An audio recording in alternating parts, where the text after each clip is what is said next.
ಒಂದು 9:30 ಊಟದ ಸಮಯ ಊಟ ಮಾಡ್ತಾ ಇದ್ದವು ಸರ್. ಎಲ್ಲರೂ ಊಟ ಮಾಡ್ತಾ ಇರೋ ಸಂದರ್ಭದಲ್ಲಿ ನಾನು, ಬಾಮಾರೀಶ, ಸುಂದರರಾಜು ಮತ್ತು ನಮ್ಮ ಸಿದ್ದರಾಜ್ ಅವರು ಎಲ್ಲ ಒಂದು ಟೇಬಲಲ್ಲಿ ಕೂತ್ಕೊಂಡು ಊಟ ಮಾಡ್ತಿದ್ದೋ.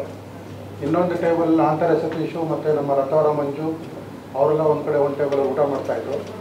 ಊಟ ಮಾಡೋ ಸಂದರ್ಭದಲ್ಲಿ ಅವ್ರದ್ದೇನು ಜಗಳ ಆಗಿದೆ ಅನ್ನೋದು ನನಗೆ ಇನ್ನೂ ಗೊತ್ತಿಲ್ಲ.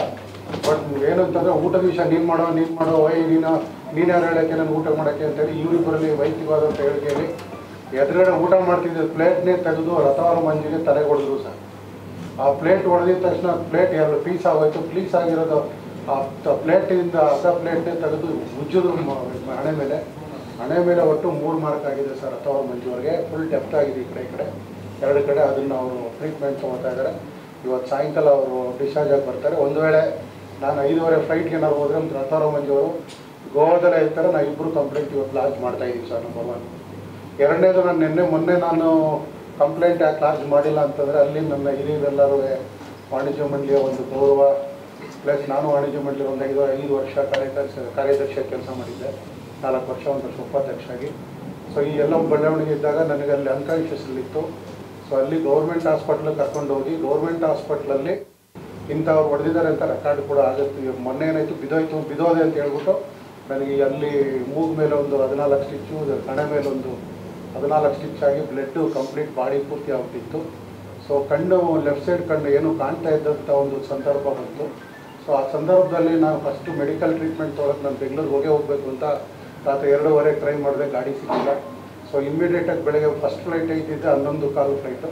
11:15ಗೆ ನಾನು ಮತ್ತು ರೇಣು ಅವರು ಇಬ್ಬರು ಟಿಕೆಟ್ ಇರಲಿಲ್ಲ. ಹಂಗೂ ರಿಕ್ವೆಸ್ಟ್ ಮಾಡಿ ಅವ್ರಿಗೆ 2 ಟಿಕೆಟ್ ತೊಗೊಂಡು ನಾನು ಏರ್ಪೋರ್ಟಿಂದ ಡೈರೆಕ್ಟಾಗಿ ಕೊಲಂಬಿಯಾ ಮಣಿಪಾಲ್ ಹಾಸ್ಪಿಟ್ಲಿಗೆ ಹೋಗಿ ಅಲ್ಲಿ ENT ಐ ಹಾಸ್ಪಿಟ್ಲು ಮತ್ತು ಸರ್ಜನ್ ಅವ್ರನ್ನೆಲ್ಲ ಕಾಂಟ್ಯಾಕ್ಟ್ ಮಾಡಿ ನಾನು 2 ದಿವಸ ಕಂಪ್ಲೀಟ್ ಮೆಡಿಕಲ್ ಇದ್ದೆ. ಇವರು ಭಾಳ ಟ್ರೈ ಮಾಡಿದ್ರು ರಿಟರ್ನ್ ಬಂದು ಏನಾಗಬೇಕು ಏನು ಹೇಳಬೇಕು ಡಿಸೈಡ್ ತೊಗೊಳ್ಳಿ ಅಂತ.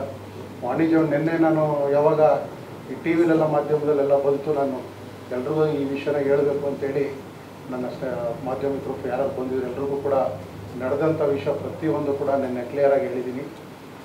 ನಾನು ಮಧ್ಯಕ್ಕೆ ಇವರಿಬ್ಬರು ಜಗಳವನ್ನು ಬಿಡಿಸೋಕೆ ಹೋಗಿದ್ದು. ನಾನು ಬಿಡಿಸೋಕೆ ಹೋಗೋದಂಥ ಸಂದರ್ಭದಲ್ಲಿ ಅವರಿಗೆ ಸ್ಪೋರ್ಟ್ಸ್ ಸ್ಪೂನ್ 2 ಕೈಯಲ್ಲಿ ಇಟ್ಕೊಂಡಿದ್ರು ಅನ್ನೋದು ನನಗೆ ಗೊತ್ತಾಗಲಿಲ್ಲ. ಸಡನ್ನಾಗಿ ಅದೆತ್ತು ಟರ್ನ್ ಮಾಡಿ ಮೇಲ್ಗಡೆ ಈ ಹಣೆ ಹತ್ರ ಒಂದು ಎಳೆದು ಒಂದು ಈ ಮೂವರ ಹೋಗಿದ್ದು ಬೆಂಡ್ ಇರುತ್ತೆ ಸ್ಪೋರ್ಟ್ಸ್ ಸ್ಪೂನ್, ಆ ಬೆಂಡಲ್ಲಿಂದ ಎಳೆದ್ಬಿಟ್ರು.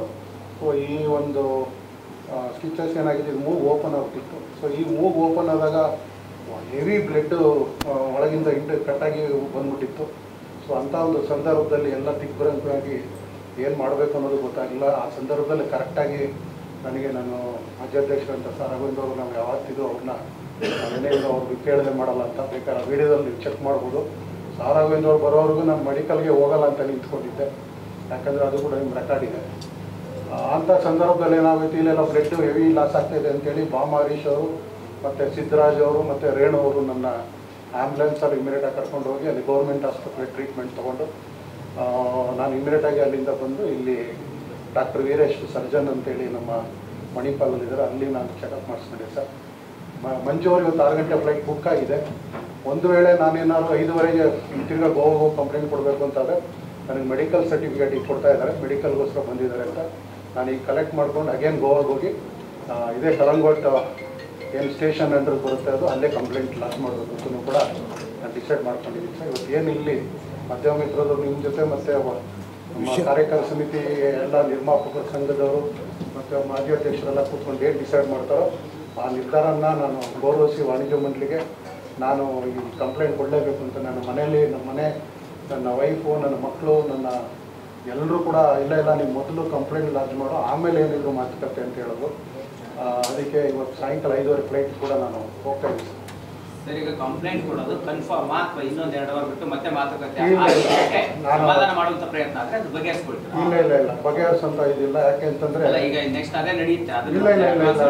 ಇಲ್ಲ ಜನ ಅದೇ ಕಾರಣಕ್ಕೂ ಕರ್ಸಿ ಮಾತಾಡೋಕ್ಕೆ ಕೂತ್ಕೊಳ್ಳೋದು ತಪ್ಪಾಯ್ತು ಅಂತ ಕೇಳ್ಕೊಳ್ಳೋಂಥ ವಿಷಯನೇ ಅಲ್ಲ. ಯಾಕೆ ಅಂತಂದರೆ ನಾವೆಲ್ಲ ಪ್ರೊಡ್ಯೂಸರ್ಸ್ಗಳು ಮತ್ತು ಡಿಸ್ಟ್ರಿಬ್ಯೂಟರ್ ಎಕ್ಸಿಬಿಟರ್ಗಳು ಹೋಗಿದ್ದು, ಯಾರು ಆಟ ಆಡೋವಂಥ ಹುಡುಗರಲ್ಲ, ಎಲ್ಲರೂ 50-60 ವರ್ಷ ಏಜ್ ಆಗಿದೆ, ನಮಗೂ ಕೂಡ ಜವಾಬ್ದಾರಿಗಳಿದೆ.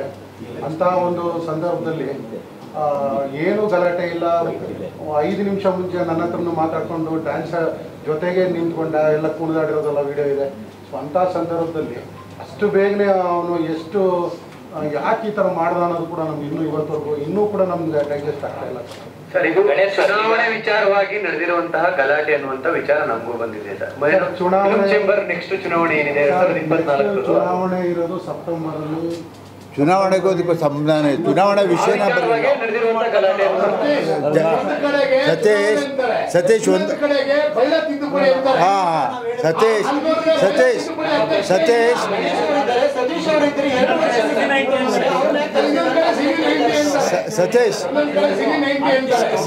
ಸತೀಶ್ ಈ ಎರಡು ವಿಚಾರ ಚುನಾವಣೆದಾಗಲಿ ಅಥವಾ ಬೈಲಾಗಲಿ ಇವೆರಡು ವಿಚಾರ ಅಲ್ಲಿ ಬರಲೇ ಇಲ್ಲ, ಈ ಸಂಬಂಧನೇ ಇಲ್ಲ. ಇವರು ಗಣೇಶ್ ಸರ್ ಅವ್ರು ಜಗಳ ಬಿಡ್ಸಕ್ ಹೋದ್ರಲ್ಲ, ಅವ್ರಿಬ್ಬರ ಮಧ್ಯೆ ಯಾವ ವಿಚಾರಕ್ಕೆ ಜಗಳ ಆಗ್ತಿತ್ತು ಸರ್? ಯಾಕಂದ್ರೆ ಫಸ್ಟ್ ಅವ್ರು ಇಬ್ಬರ ಮಧ್ಯೆ ಧಾವಿಸಿದ್ದೆ ನೀವು, ಹಂಗಾಗಿ ಅವ್ರಿಬ್ಬರ ಮಧ್ಯೆ ಯಾವ ವಿಚಾರಕ್ಕೆ ಜಗಳ ಶುರುವಾಗಿತ್ತು ಸರ್? ಸರ್ ಅವರಿಬ್ಬರು ಮೊದಲು ಮಾತಾಡ್ತಾ ಇದ್ದು ನೀನ್ ಊಟ ಮಾಡುವಂತ ನೀನ್ ಊಟ ಮಾಡುವಂತ ಊಟ ಮಾಡೋ ವಿಚಾರಕ್ಕೆ ಜಗಳ ಆಯ್ತು ಸರ್. CCTV ಫುಟೇಜ್ ಅಲ್ಲಿ ಪ್ರತಿಯೊಂದು ನಾನು ಇಲ್ಲ, ನೀವು ಪ್ಲೇಟ್ ಅಲ್ಲಿ ಹೊಡೆದಿರೋ ವಿಷಯ ನಿಮ್ಗೆ ಗೊತ್ತಾಗುತ್ತೆ ಅಲ್ವಾ? ಊಟ ಮಾಡ್ತಾ ಇದ್ದು ಅಲ್ಲಿಗೆ ನಾನು ನಿಮ್ಗೆ ಗೊತ್ತಾಗ್ತೀನಿ ಕೇಳಿ ಸರ್. ನೀನೇನ ಊಟ ಮಾಡೋದು ಸರ್, ನೀನೇನ ಹೇಳೋದು ನಂಗೆ ಊಟ ಮಾಡೋಂತಲೇ ಅಂತ ಆಯ್ತು. ಏನೋ ನಂಗೆ ಲೇ ಅಂತಿದೆಯಲ್ಲ ಅಂತ ಇವನಂದ್ರು. ನಮ್ಮಂದು ಏನಂದ್ರು ಅಷ್ಟೇ ವಿತಿನ್ 1 ಮಿನಿಟ್ ಅಲ್ಲಿ ಇದಿಷ್ಟು ಬೇಗನೆ ಗಲಾಟೆ ಆಗಿರೋಂಥ ಸಬ್ಜೆಕ್ಟ್ ಸರ್. ಅದು ಮುಂಚೆ ಏನು ಮಾತುಕತೆ ಆಗಿತ್ತು, ನಾನಂತೂ ಆ ಟೇಬಲ್ ಹೋಗಿಲ್ಲ, ಟೇಬಲ್ ಇರಲಿಲ್ಲ ಸರ್. ಯಾವಾಗ ಜಗಳ ಆಗಿ ರಥವರ ಮಂಜು ಅವರಿಗೆ ಬ್ಲಡ್ ಕಂಪ್ಲೀಟ್ಲಿ ಬಾಡಿ ಅವ್ರಿಗೆ ಬಂತು, ತಿರುಗಿ ನೋಡಿದ ತಕ್ಷಣ ಫೌಂಟೈನ್ ಬಂದ್ಬಿಟ್ಟಿತ್ತು ಬ್ಲಡ್ ಅವ್ರ ಮುಖದಲ್ಲಿ. ಸೊ ಸಡನ್ ಆಗಿ ಫಸ್ಟು ಬಿಡ್ಸೋಕೆ ಹೋಗ್ಬೇಕಾಗಿರೋದು ಕರ್ತವ್ಯ ನಮ್ಮದು. ನಾನು ಬಿಡ್ಸೋಕೆ ಹೋದೆ ಅಷ್ಟೇ. ಅವ್ರ ಬ್ಯಾಕ್ ಪೊಸಿಷನ್ಲಿ ಹಿಂಗಿದ್ರು ಸತ ಅವ್ರು ರಥವ್ರ ಬಂದು ಹಿಂಗಿದ್ರು. ನಾನು ಡೈರೆಕ್ಟಾಗಿ ಹಿಂಗೆ ಲೆಫ್ಟಿಂದ ಹೋಗಿದ ತಕ್ಷಣ ಸಗದು ಹಿಂಗೆ ಚುಚ್ಕೊಡ್ತೀನಿ. ಸತೀಶ್ ಅವರು ಹೇಳಿಕೆ ಕೊಟ್ಟಿರೋದು ನೀವು ಪ್ರವೋಕ್ ಮಾಡಿದ್ರಿ ಅವ್ರಿಗೆ ಅದಕ್ಕೆ ಅಂತ ಸರ್. ಈಗ ತಪ್ಪು ಮಾಡಿದವರು ನುಣುಚ್ಕೊಳ್ಳೋದಕ್ಕೆ ಏನೇನೋ ಕಾರಣಗಳನ್ನ ಕೊಡ್ತಾ ಇದ್ದಾರೆ. ಇಲ್ಲಿ ನಿಮ್ಮ ಮೀಡಿಯಾದಲ್ಲಿ ಏನು ಅವನು ಹೇಳಿದನೋ ಎಲ್ಲ ಸುಳ್ಳು. ನಾನು ಸತ್ಯವಾಗಿ ಹೇಳ್ತಾ ಇದ್ದೀನಿ, ಅದೆಲ್ಲ ಏನೂ ಇಲ್ಲ. ದಯವಿಟ್ಟು ಸರ್ ಇದೇ ನಡೆದಿರೋದು, ಏನೂ ಇಲ್ಲ, ಆ ಎರಡು ವಿಚಾರಗಳು ಇಲ್ಲ. ಬೇರೆ ವಿಚಾರ ಏನಾದ್ರು ಇದ್ರೆ ಸರ್ ನನಗೆ ರಾಜೀನಾಮೆ ಕೊಟ್ಟು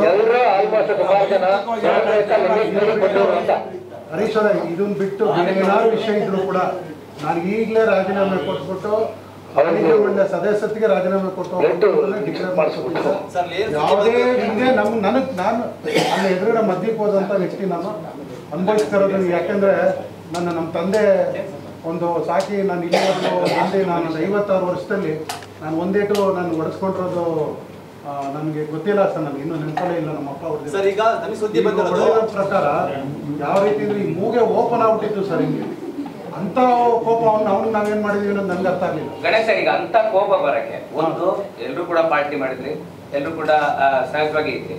ಆತನ ಅಲ್ಲಿ ಅಷ್ಟೊಂದು ಅಗ್ರೆಸಿವ್ನೆಸ್ ಇನ್ನೇನೋ ಅಂದ್ರೆ ಈಗ ಡೈರೆಕ್ಟ್ ಆಗಿ ಕೇಳ್ತಾ ಇದ್ರಿ, ಅದ್ರ ಮಾದಕ ವಸ್ತು ಏನಾದ್ರು ತಗೊಂಡಿದ್ರಿ, ಎಣ್ಣೆ ಇತ್ತ ಗೊತ್ತಿಲ್ಲ ಸರ್ ನನಗೆ. ಸರ್ ಸತೀಶ್ ಅವರು ಮಾತಾಡ್ಬೇಕಾದ್ರೆ